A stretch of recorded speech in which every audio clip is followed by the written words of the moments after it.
જલારામ બાપાની 225મી જન્મ જયંતિની વીરપુર સહિત રાજ્યભરમાં ભવ્ય ઉજવણી, ભક્તોનું ઘોડાપૂર ઉમટ્યું। રાજકોટમાં આવેલા સુપ્રસિદ્ધ યાત્રાધામ વીરપુર ખાતે જલારામ બાપાની આજે 8મી નવેમ્બરે 225મી જન્મ જયંતિની ભવ્યાતિ ભવ્ય ઉજવણી કરવાનું આયોજન કરવામાં આવી રહ્યું છે। દેશ વિદેશમાંથી જલારામ બાપાના ભક્તો દર્શન માટે પધાર્યા છે, જેમાં સ્થાનિકો દ્વારા ધજા પતાકા સહિત લગાવીને વીરપુર ધામની દુલ્હનની માફક શણગારવામાં આવ્યું છે। ત્યારે ભોજન અને ભજન ભક્તિનો મહાસંગમ રચાશે। ગત મોડી રાતથી જલારામ બાપાના દર્શન કરવા માટે ભક્તોની લાંબી કતારો જોવા મળી હતી। આ પ્રસંગે વીરપુર ગામની શોભા વધારવા માટે વીરપુરના વેપારીઓ સહિત અલગ અલગ મિત્ર મંડળ દ્વારા ભવ્ય આયોજન કરવામાં આવ્યું છે। જય જલારામના નાદથી વીરપુર ગુંજી ઉઠ્યું છે।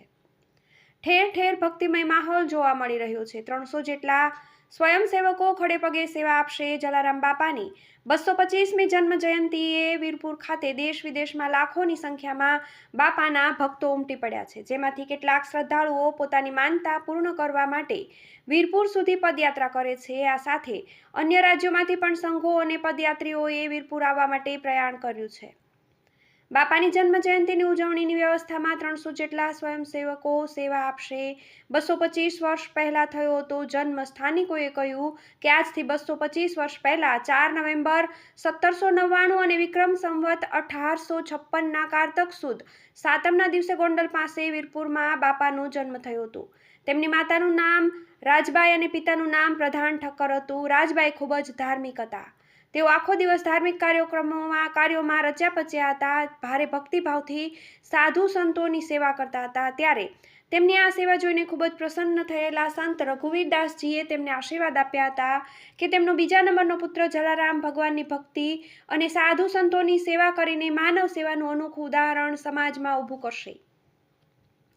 જલારામ બાપાનો જન્મ વર્ષ 1799માં ગુજરાતના રાજકોટ જિલ્લામાં આવેલા વીરપુર ગામમાં થયો હતો। તેમના પિતાનું નામ પ્રધાન ઠક્કર અને માતાનું નામ રાજબાઈ હતું। જલારામ બાપાના માતા ધાર્મિક હતા, જેઓ સાધુ સંતોની સેવા કરતા હતા। તેમની સેવાથી પ્રસન્ન થઈને સંત રઘુવીરદાસજીએ તેમને આશીર્વાદ આપ્યા હતા કે તેમના બીજા પુત્ર જલારામ ભગવાનની ભક્તિ, સાધુ પ્રત્યેની ભક્તિ અને માનવ સેવાનું અનોખું ઉદાહરણ સ્થાપિત કરશે। માતાના સંસ્કારોના સિંચનથી જલારામ બાપા બાળપણથી ભક્તિભાવમાં રસ ધરાવતા હતા।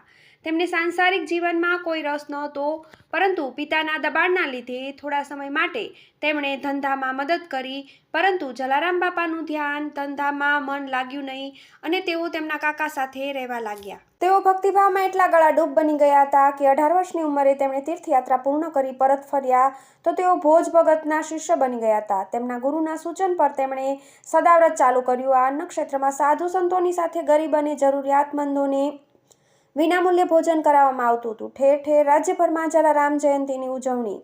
જામનગર શહેરની ભાગોળે આવેલા હાપા સ્થિત જલારામ મંદિરમાં આજે સંત શિરોમણી પૂજ્ય જલારામ બાપાની 225મી જન્મ જયંતિની ભારે ધામધૂમપૂર્વક ઉજવણી કરવામાં આવી હતી અને જલારામ મંદિરને પ્રજાપતિ શણગારીને મહાઆરતી કરવામાં આવી હતી। આ ઉપરાંત જામનગરના હાપા સ્થિત જલારામ મંદિરના ટ્રસ્ટીઓ દ્વારા આ વખતે પણ જલારામ જયંતિની વિશેષ રૂપે ઉજવણી કરવાના ભાગરૂપે 7 ફૂટ બાય 7 ફૂટનો વિશાળ કદનો વિશ્વ વિક્રમી રોટલો તૈયાર કરવામાં આવ્યો હતો અને પૂજ્ય જલારામ બાપાને સૌપ્રથમ પ્રસાદ રૂપે ધરવામાં આવ્યો છે। જલારામ જયંતિ નિમિત્તે ગાયોને 2001 કિલો ફળોનો ભોગ ધરાવાયો। સમગ્ર દેશમાં આજે ગુરુવારના રોજ જલારામ જયંતિની ભાવપૂર્ણ ઉજવણી કરવામાં આવી રહી છે। આ ઉજવણીના ભાગરૂપે આજે બાપાના ભક્તો ગૌમાતા માટે ભંડારાનું આયોજન કર્યું હતું અને ગાયોને 2001 કિલો ફળોનો ભોગ ધરવામાં આવ્યો હતો। જલારામ બાપાની 225મી જન્મ જયંતિની વડોદરામાં ઉજવણી।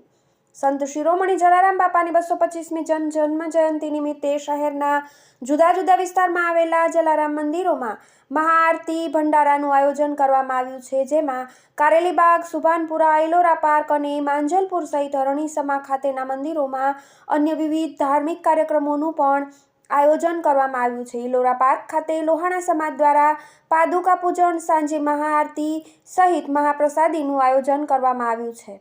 આ તમામ મંદિરો ખાતે 1 લાખથી વધુ જલારામ ભક્તો પ્રસાદનો લાભ લેશે। TV18 news